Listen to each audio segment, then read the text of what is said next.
welcome back to the 285th episode of the Daily Flip podcast. I'm your host, Alex, and today we're going to be flipping through some of the top stories, talking about what a Trump 2025 term, or at least year, or the first year of his next presidency would look like. With everything that's happening with Biden, the ruminations that he's going to lose if he stays in, and also the talk of Project 2025, and all of these sort of things. Let's take an examination of what that term would look like. We have 3 different articles talking all about it, as well as a daily delight, a story meant to leave you feeling positive and ready to take on the day. Now, that's enough rambling from me. Let's jump into our daily debate. So, we have seen a Trump presidency before, and there have been multiple arguments about, he's going to feel as though he doesn't have to stick by some of those promises he made. So he may be very unreserved. He may be willing to go off the rails. And there are other people that say, he won't actually be accountable to the MAGA base anymore, so he may actually moderate on something. Now, that argument is more far and few between, but I have most definitely heard it before, which is he won't have to worry about another re-election, so he may actually stick to his guns more than what his base may want.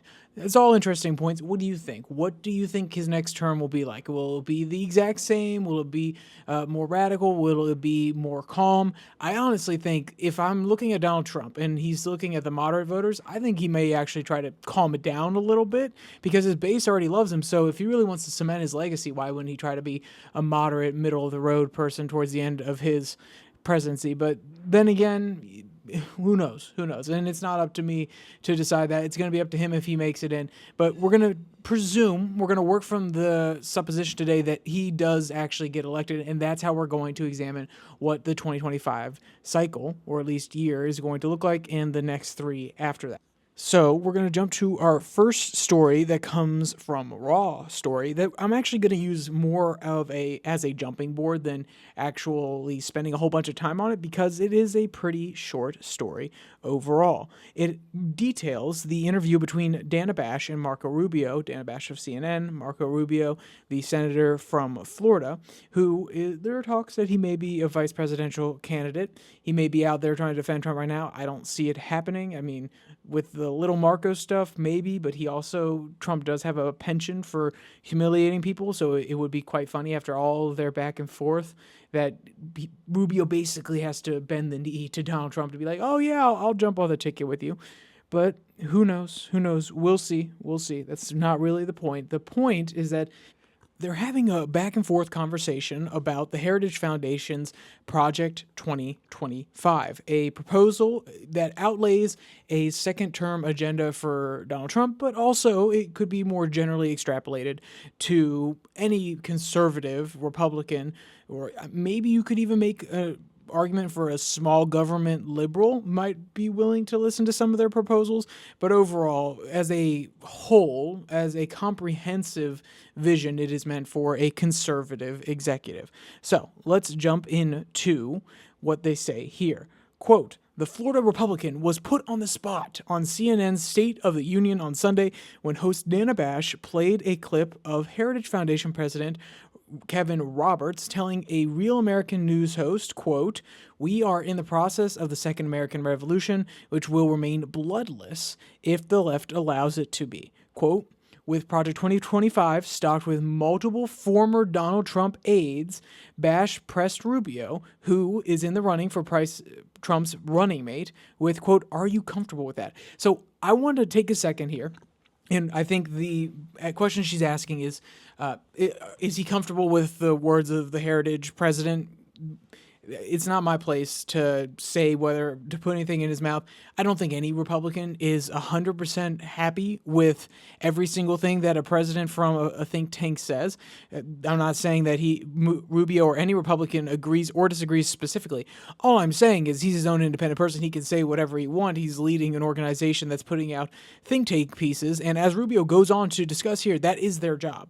It is the Heritage Foundation's job, just like it's the Roosevelt Institute's job, to put out pieces that are meant to guide and shape policy going forward within a particular worldview.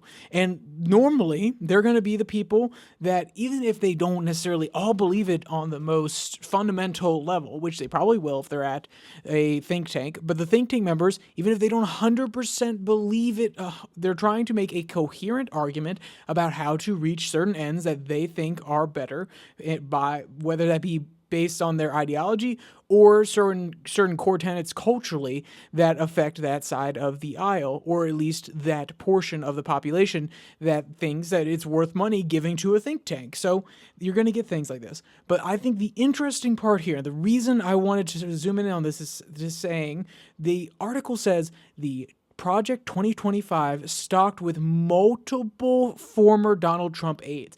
They have consistently, every single media outlet that I have talked about, and there's also one that comes later that we'll be reading, talking specifically about how the Trump team has responded, but they say this in almost all the articles, which is it's staffed by former Trump aides. And they're trying to say, oh, well, that means that it's something that Trump wants. Okay, great. So let's really examine that argument. Just because the people that formerly worked with Donald Trump are working on this, it means that it's endorsed by Donald Trump. It's something that he wants. That's like saying that people who start a consulting firm on how to get resources into a store or a company, who left that company, okay, let me make a more specific example just to make it less abstract and more understandable. Say you are 5 Home Depot employees and you guys say, oh, hey, we really noticed these supply chain issues about getting certain types of lumber to Home Depot. So we're going to start a lumber strategic supply consulting firm, whatever the name of it doesn't really matter. And then they go on to supply Home Depot, but they also supply Lowe's. And that's like saying, oh, well, yeah, no, Home Depot has a vested interest in these guys. They obviously endorse what they're doing. They obviously support what they're doing because they previously worked for them. I mean, they may use their services fair in this example that I'm providing, but that doesn't mean that they endorse them. Home Depot may have their own way that they want to go about it. Trump may have his own plans on how to go about it. And guess what? When you are Donald Trump, and one, you're turning over a lot of different advisors, but two, the fact that you didn't necessarily have an infrastructure around you, you didn't have people that were solely MAGA yet, you had a lot more normal mainstream Republicans who already run in these circles, especially with the Heritage Foundation. They already have their connections there. There are already the networking events in DC where everybody comes together. Then you're going to have a little bit of overlap. Now, does that mean that if it was staffed with no MAGA Republicans or no people that used to work for Trump, that the Heritage Foundation is completely out in the woods and that it's not going to be endorsed by Trump? No, it has the chance of being endorsed by Trump either way, but we have to wait for him to say it, not, and I repeat, not just assume because people that previously worked for him are there that it is something he endorsed. And that leads us to our second article. And this is the other one that I was talking about that provides an example. It also comes from Raw Story. Desperate and lying Trump post spurs outrage among supporters and foes. And like I said, this 2025 push has been happening for a little bit, especially after the debate, because the Trump persona that was on stage was much more under control, seemed a little bit, I don't want to say a little bit more moderate, but especially with his answers on abortion and things like that, he was definitely playing to the middle more than he was playing to his base with the answer of, hey, we returned it to the states. So he is a little bit more controlled. He's not necessarily saying things that are crazy, at least on those huge stages. At some of his rallies, he says things that are so Donald Trump. Cool. He does his own thing. But at the debate specifically, he looked more managed and controlled. So they have to, anybody who does not want him to get into office or anybody who thinks that he is going to be a detriment to this nation, they have to cast him in a very particular way, which is he is endorsing something which they see as a crazy proposal. And there is one more thing that I want to talk about before we jump straight into the article, which is we will be reviewing some of the key takeaways, key points from each section of the Project 2025. It is a 900-page document, so it is very hard to comb through, and I can't get everything, but I have some key takeaways from 5 relative sections that are constructed throughout that I will bring up, and you can evaluate for yourself whether or not you think they're crazy. I will bring that up after I look through this article specifically. We're going to read 2 quotes. Quote, Trump claims that he knew nothing about Project 2025, the latest source of a MAGA freakout. It continues, was swiftly shut down by President Joe Biden's re-election campaign and condemned by conservatives.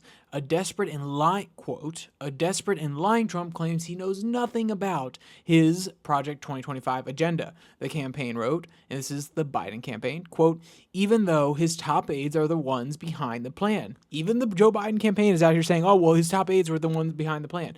Okay, so Chris LaCivita is one of his main advisors right now, especially during election time.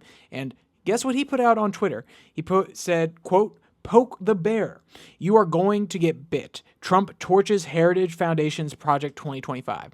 So even if you wanted to make that argument that his previous advisors are on the take, or they're there with Heritage and they are the ones putting this together, his current advisor, and yes, this is probably more about politicking than necessarily agreeing with everything that the Heritage Foundation says, because the Heritage Foundation is a conservative organization, small government organization, who really try to have their impact within Washington, D.C. and have the ear of a lot of people because they are well-funded and they have lots of ideas about how to limit the power of government. So I'm not trying to pretend like they're not important, but the point being that even LaCivita is coming out saying, no, and he reposted the truth from Donald Trump. We'll read you that entire thing.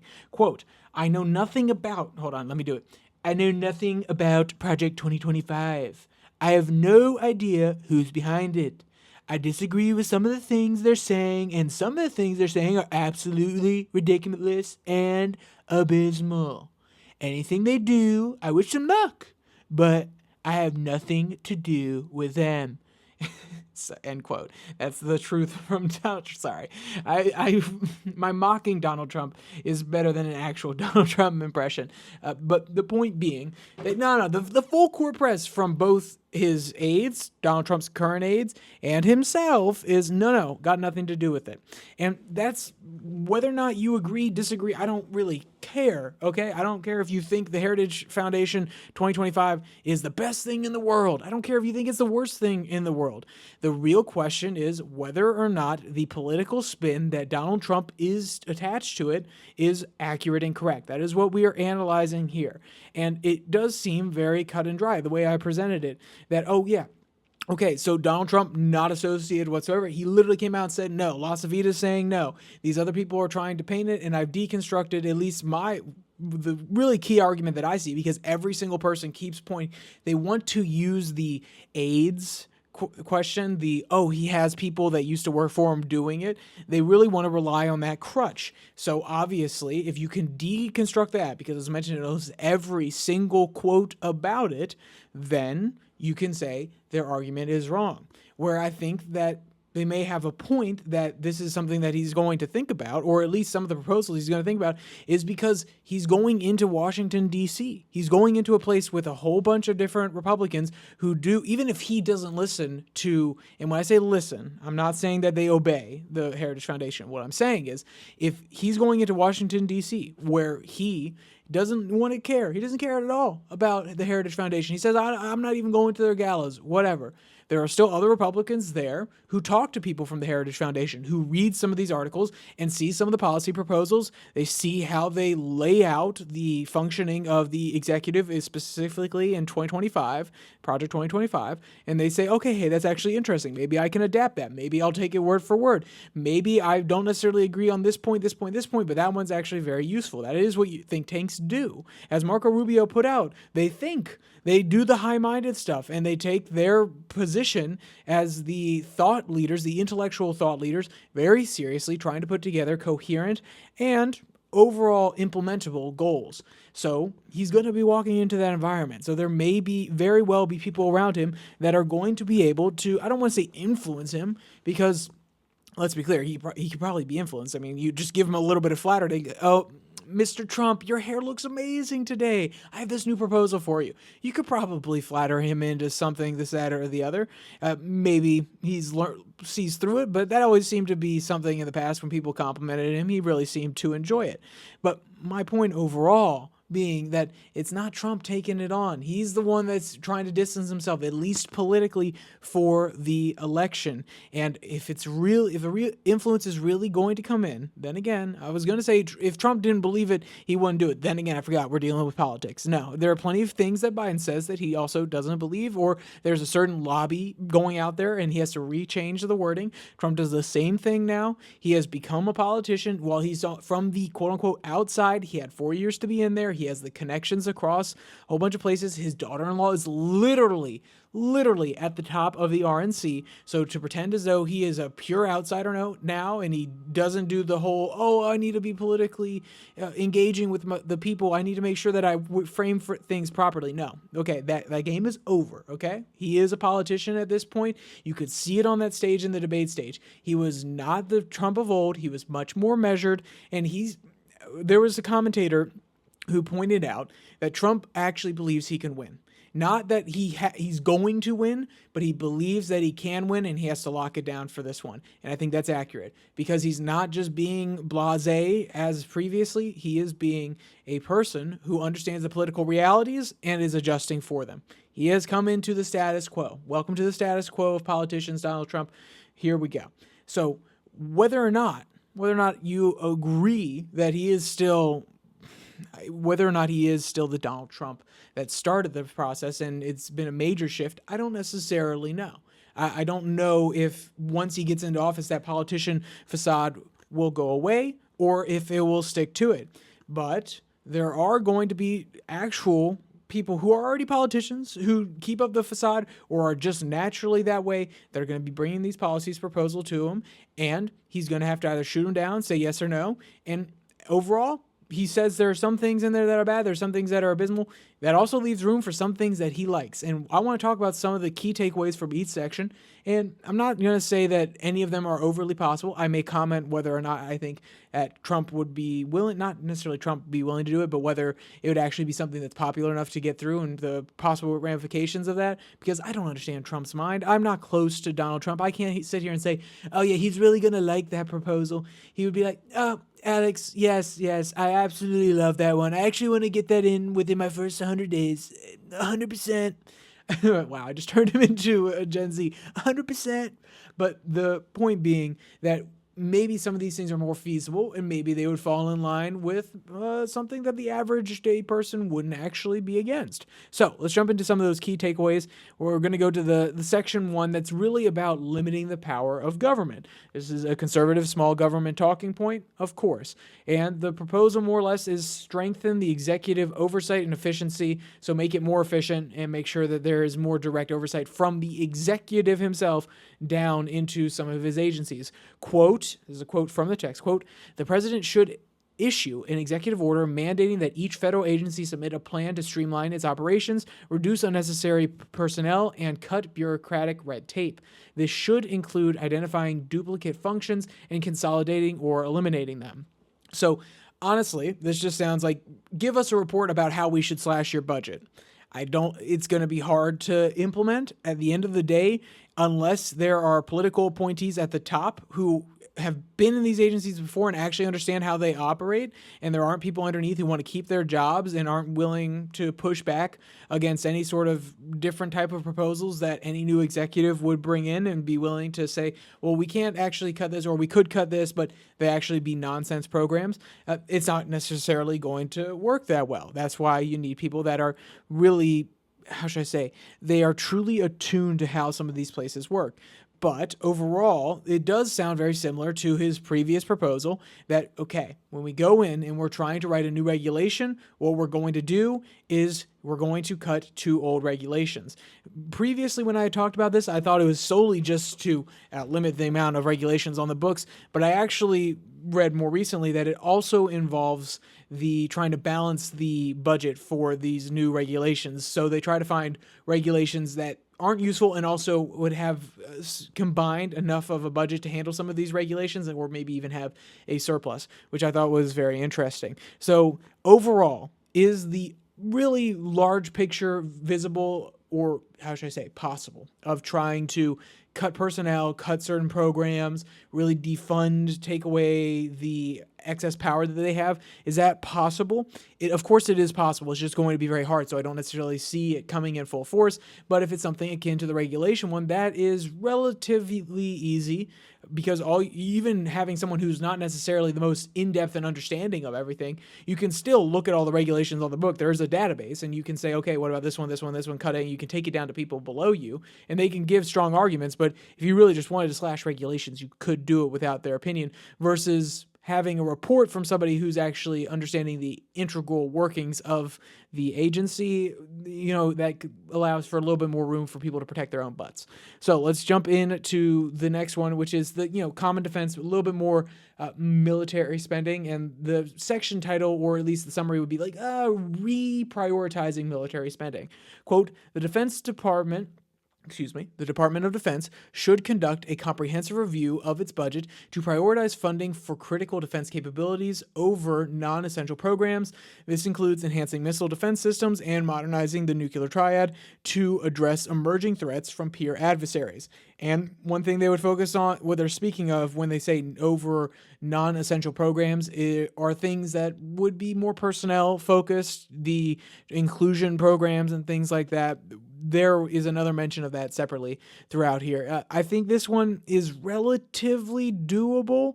At the end of the day, I think a majority of military members, whether or not they're political or not, they're not trying to get bogged down in the political. So they kind of just want to do their job no matter what their politics are. So I think that one has a higher chance of being possible. But also, when you say reprioritize military spending, some people get a little jumpy and they say, whoa, who's coming for my program? So maybe not. It's an interesting one for sure. But if the Heritage Project 2025 has anything to do about it, there will be a big change there. So the next one, general welfare, protect life and conscious rights. This is where a lot of Democrats have been, or liberals, or just people who are not they are pro-abortion, or as the parlance, the propaganda name would be pro-choice, versus people that are anti-abortion, and the propaganda word would be pro-life. And I'm not saying that either of those descriptors aren't necessarily accurate. I just think that, as I've said many times, I said it in the past, just call it anti-abortion, pro-abortion. But we don't need to get caught up on all of that. So let's jump into this section, the general welfare. The proposal here is about protecting life and conscious rights. So the quote is, the Department of Health and Human Services should reverse the approval of the chemical abortion drug and reinstate previous safety protocols, limiting their use to ensure the protections of women's health and unborn children. So this is one where the Democrats are pushing a lot on this one, because a large percentage, ever since the overturning of Dobbs, of abortions have been chemical abortions. They have been ones where people use drugs like mifepristone, which you saw a case go in front of the Supreme Court, and other such drugs that are being shipped into different states.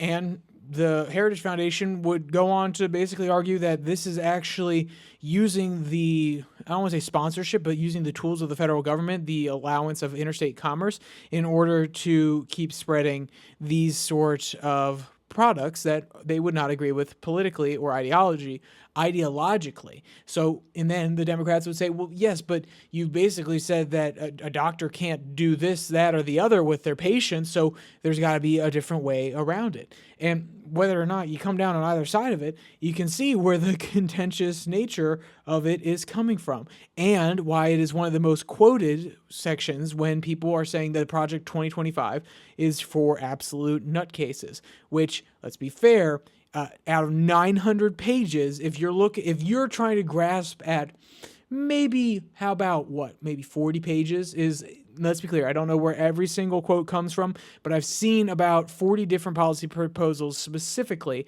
that they find issue with. And again, there are preambles and a few different fluffy places in between. But even then, 40 out of 900, you're grasping at straws. Then again, that doesn't mean they agree with everything else. But fair enough, whatever. We don't need to keep going on that. That would be a longer rant than it needs to be, because, of course, we can't just take some of these proposals as being accepted other people's worldview. It's no, they're absolutely crazy, and we have to brand everybody. Quote, this next one is more about the economy, implement tax reform for economic growth. Quote, the Department of the Treasury should propose a comprehensive tax reform package that simplifies the tax code, lowers corporate tax rates to enhance global competitiveness, and eliminates loopholes that favor special interests over the general welfare. This one actually, I was surprised when I heard a few comments about it. So that same episode that I was listening to a little bit ago. Actually, I don't know if I don't think I talked about it on the previous podcast, but so I listened to a podcast where people were talking about the issues with some of the proposals. We're talking about issues that are pertinent to people nowadays. And one of them, the commentators kind of made a snide comment that, oh yeah, we don't need to lower corporate tax rates in order to be competitive on the world stage.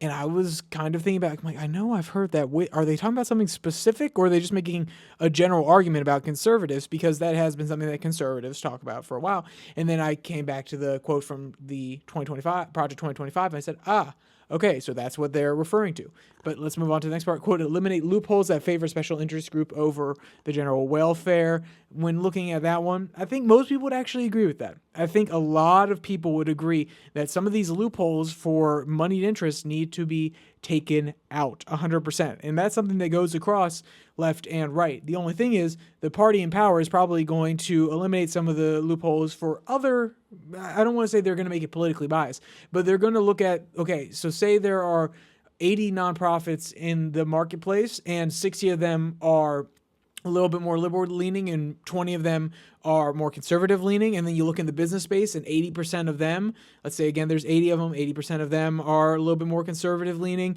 and 20% of them are a little bit more liberal leaning. You'll probably see the first initiative in order to try to close loopholes for nonprofits because it's going to affect people who are not necessarily their constituents as much, baby. That's something that we definitely need to be concerned about. This is something that you would see on both sides of the aisle. Of course, the Democrats wanted to go after Wall Street until Wall Street started giving them a whole bunch of money and they would stop talking about it. And then, the Republicans didn't actually talk about it that much either. But my point being that this happens on a whole bunch of different issues that shift over time. The only one that I don't know about is maybe like the NRA, which even then it technically has shifted because it used to be a lot of middle of the ground Democrats who are also part of the NRA, and now it's really just shifted to the more conservative Republican side of the aisle. But there are going to be different special interest groups that are going to plead their case, and if they have a constituent on the Hill and it happens to be one party versus the other, if the opposite party gets into power, they may see that some of their benefits are limited, whether that's just because of access or it's because of different proposals that would be put in by that current consortium of people in the legislature or in government. So that's an interesting one for sure.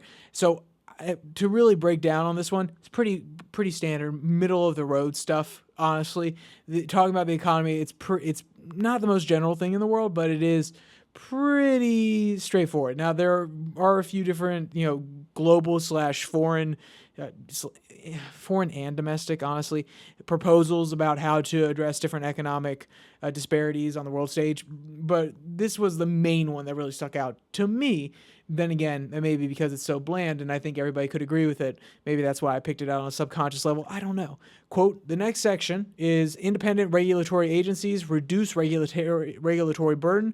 Quote, the president should issue an executive order requiring all independent regulatory agencies to conduct a retrospective review of existing regulations and eliminate those that are outdated, overly burdensome, or have minimal benefits on the economic growth and public welfare.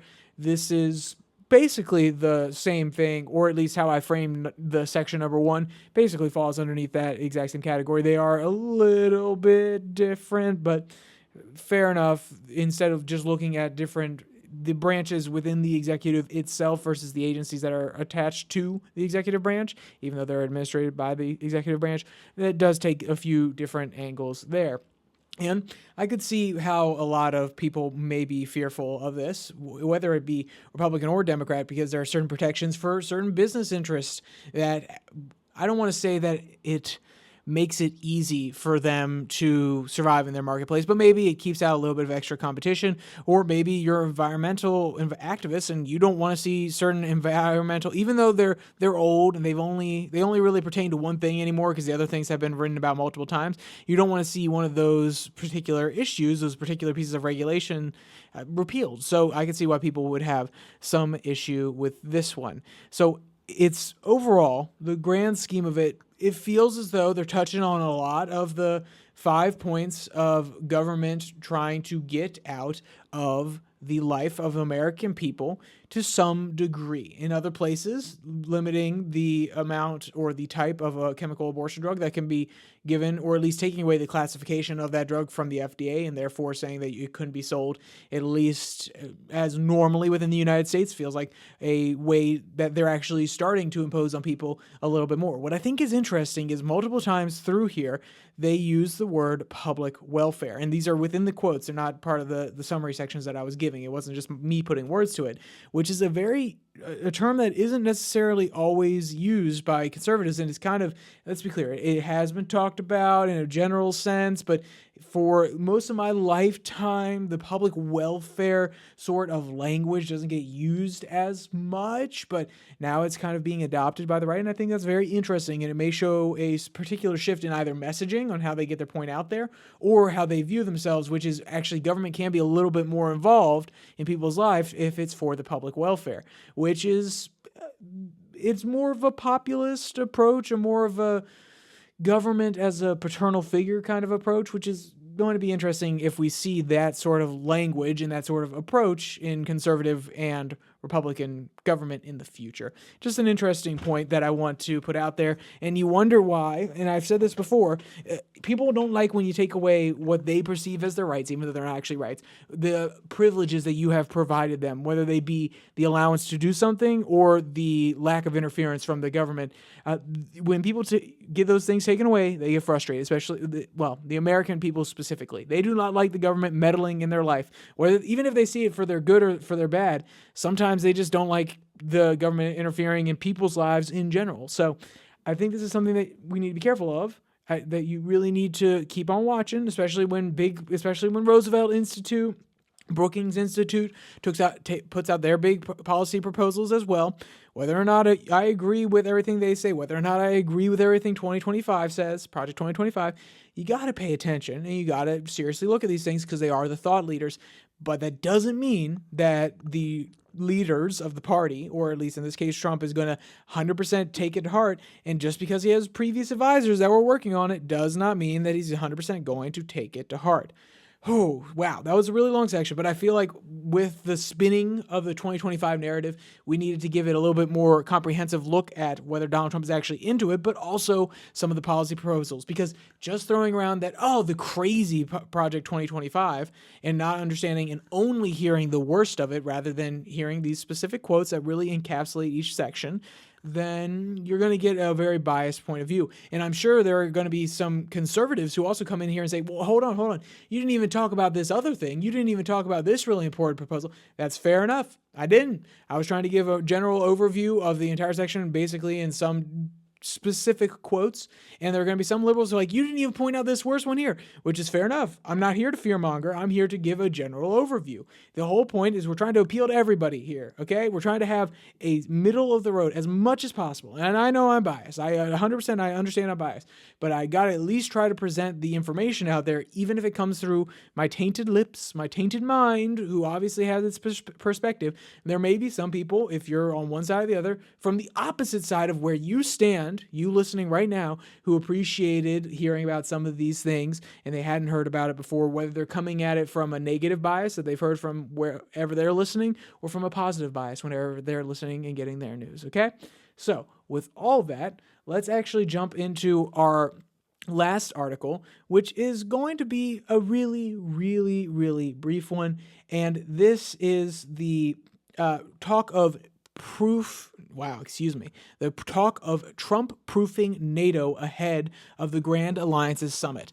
And this is why I also wanted to really make it as broad as possible when we're talking about the topics today, which is what a 2025 presidency for Donald Trump will look like, because this is something that will directly affect his presidency, and it is an effort that's being taken by not only President Biden, but the allies who he's talking with in NATO about making sure that Trump can't actually affect how much funding goes places, whether or not we can take our funds out from specific issues, whether or not we could actually draw back from Ukraine. And whether or not you like it, it feels a bit odd. I'll ask you this. And I understand the popular mandate question is complicated. And I've actually had this before, which is just because you have the popular mandate doesn't mean you get to do whatever you want, which is fair enough. But especially when we're talking about foreign affairs, and I don't know. So how should I put this? How do I really want to simplify it? It's like saying that you are a current manager and you know the next manager is going to come in and you don't necessarily like them too much. You think they may do some bad things. So you go and put roadblocks in their way to them doing their job how they would see fit, but also how you just don't think they should be able to do it. And actually making sure that they can't change these roadblocks. And the next person comes in and then they can't get around this and they kind of have to fall into the path that you've set for them. And that's not saying that they could do technically whatever they want. They still have a certain purview that they have to exist in. They also have a certain moment that they have to exist. As Kamala Harris would say, there's a moment that we live in that's defined by, I honestly don't remember all of the special quotes from our amazing vice president right now. But the idea that there's still a certain purview, there's still a certain amount of political capital that he would have to expend to do certain things, and there's not necessarily an outright right just because he is the person who was elected president to do whatever the heck he wants, but he still has at least some prerogative, and he can follow his initiatives. And it's not just that, oh, well, hold on, I don't agree with what he's going to do next. It's actually saying, no, we're going to make it almost impossible so that he can do anything he would want to do except take the path that we place him on. I don't know. It feels extremely odd to me. But with that said, I want to read one or two quotes. Actually, it's just probably going to be one long one from this article because it's definitely interesting, no doubt, the perspective of people who are actually for this. They're saying, no, it would be like having the Iran deal be put in by Obama, and putting in a clause in there, which is the U.S. cannot repeal from this without losing X, Y, Z, or they can't repeal within 10 years. I don't know if that's how we necessarily want to do foreign policy. I don't know if that's how we want to do things. Do we want to lock in our future leaders into previous perspectives on a presidential level? I guess to some degree we do that on a congressional level and also technically on a judicial level to some degree, because the previous president does place people onto the Supreme Court and it can affect how things are made in the future. But I don't know. It's an interesting question for sure. It feels a little, if I was to use the parlance of the kids, it kind of just gives me the ick. I guess the ick's not probably the right word, but I'm still going to leave it in there because it makes me feel a little odd. And I can't put my finger on it necessarily. I can't put the words to it yet. And I'm going to have to think about it a little bit more. But let's jump into what they're saying here. Quote, NATO, made up of 32 European and North American allies committed to defending each other from armed attack, will stress strength through solidarity as it celebrates its 75th anniversary during the summit starting Tuesday. The event host, Mr. Biden, who pulled allies into a global network to help Ukraine fight off Russia's invasion, has called the alliance the most unified it has ever been. But behind the scenes, a dominant topic will be preparing for possible division. As the power of forces unfriendly to NATO grows in America and in other countries, including in France, raising concerns about how strong support will stay for the alliance and the military aid that its members send to Ukraine. And this is also an important point. And I think maybe you can be a little bit easier is probably the word that I would use, simply a little bit nicer on the people who are actually proposing these sort of things, because they are seeing the fractures of the coalition, not just in the United States, especially with Trump previously saying, we're going to make we're going to make NATO pay more money. They're going to pay their fair share. We already supply everything to NATO. So you don't just hear that, but you're starting to see frictions in the interactions in other countries as well. And people asking whether NATO is something that they need to keep. And if Trump was to come in and pull out, if he was to say things that are very anti-NATO, it would actually make those frictions worse. So that's why people may be even more worried about it now and really, really content on, it's the thing where extreme circumstances call for extreme means. And I know that it's a little bit different, the quote, but the point being here, that's how they see it. Oh, well, okay, it's not just Trump at this point who's saying that we want to leave. It's other nations as well. And if Trump was to pull out, that could be bad for the other nations who would still need to be able to have each other's back. So I think that's why they're desperate. I think that's why they would be willing to consider something like this. But that said, it's an interesting point of view. Like I said, I don't necessarily feel good about it. Kind of feels disgusting. But I am not the president of the United States. I am not in the NATO meetings. I am not getting the intelligence briefings, and I'm not necessarily saying I agree or disagree with anything they're doing here. But the point being that it's a serious question. Is it okay that the president and other leaders can force the next people into a certain path? I guess technically presidents have done it before. They have definitely put in certain policy proposals that couldn't just be easily repealed and run down and said, no, we can't do this, put us into treaties that they may not have necessarily agreed with, and then use the word precedent in order to say, no, you shouldn't get rid of this. But it's just one of those ones where it's like, I don't know, feels a little odd. Maybe I'm just not looking at all the pertinent examples, though. That's fair enough. So with all that out of the way, with that big picture of what 2025 and beyond is going to look like with Trump becoming president, and like I said, we're working on the hypothetical that he becomes president here. There is no guarantee. And honestly, if there are more pieces that come out that talk about what Biden's agenda for 2025 is besides more of the same, even if it is more of the same, I could still do a Biden 2025 perspective as well, which would be very interesting. I may actually do a little bit of research on that one. It wouldn't be coming right this second, mainly because he doesn't technically, like, he has the nomination, but he doesn't technically have the nomination yet. I would wait until after the convention comes in, and then we could do that little hypothetical. But hey, at the end of the day, that's not why we're here all over. We're not here to just talk about all that. We're not here at this end section just to leave you all scared, to leave you all pondering what this or that's going to look like, or angry and pissed off at me for everything I've said here. No. We want to leave you at the end of this podcast with the daily delight. This one actually comes from the My Modern Met, and it's an absolutely adorable video. The headline reads, "Family of Wild Bornene Clouded Leopards on Video for the First Time."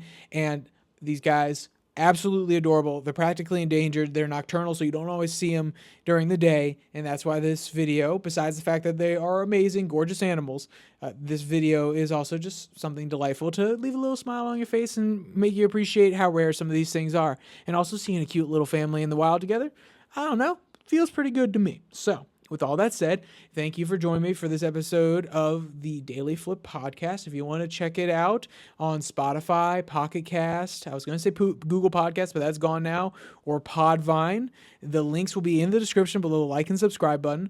Also down there, you can find the Twitter handle at Your Daily Flip, where I post a Twitter tirade every Tuesday and Thursday. A little bit less formal, kind of off the cuff, whether it's something I'm reading recently or just an idea that I randomly had for Independence Day. We talked about the beauty of this nation, why people fight for this nation, so on and so forth. So with all that said, there's only one more thing to say. Stay safe, don't die.